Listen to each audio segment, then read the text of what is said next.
Em junho, os mercados foram bastante voláteis. Em um primeiro momento, os mercados reagiram às notícias de reabertura das principais economias e indicadores positivos de atividade que mostraram que o pior da crise ficou mesmo para trás. Entretanto, num segundo momento, com a volta do crescimento do contágio em algumas economias com destaque para os Estados Unidos, por conta do crescimento do contágio em estados que sofreram os impactos da pandemia mais tardiamente, voltaram a se elevar as preocupações no que se refere aos efeitos dessa crise de saúde na economia e, por conta disso, o mercado voltou a ficar mais avesso ao risco, com impactos nos preços dos ativos e destaque, obviamente, para as moedas.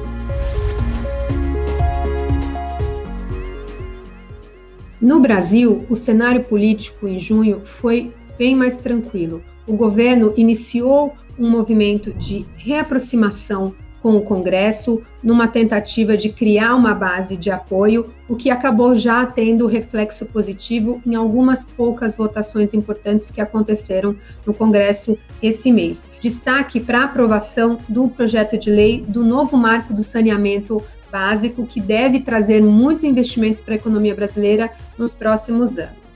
No que se refere à atividade econômica, aparentemente, o pior da crise foi mesmo o mês de abril. Tivemos quedas de mais de 18% na produção industrial e mais de 17% nas vendas do varejo. Os poucos indicadores disponíveis de maio até o momento, entretanto, sinalizam que a recuperação já começou nesse período. Então, maio e junho, devemos observar recuperação tanto na parte de vendas ao varejo, setor de serviços e também da indústria. Por outro lado, o mercado de trabalho ainda segue muito negativo e deve continuar apresentando piora nos próximos meses. Foram mais de 7,7 milhões de vagas destruídas em apenas 3 meses. Nesse sentido, a nossa projeção ainda é de uma queda de 5,7% para o PIB desse ano.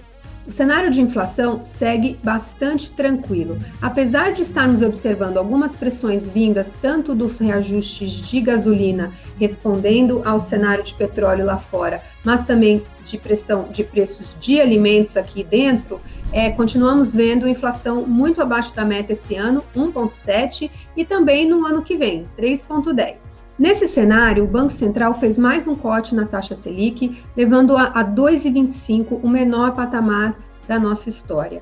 Olhando à frente, as projeções do Banco Central ainda sinalizam taxa de juros abaixo da meta no ano que vem, o que sinalizaria haver espaço adicional para novos cortes, que é o nosso call oficial.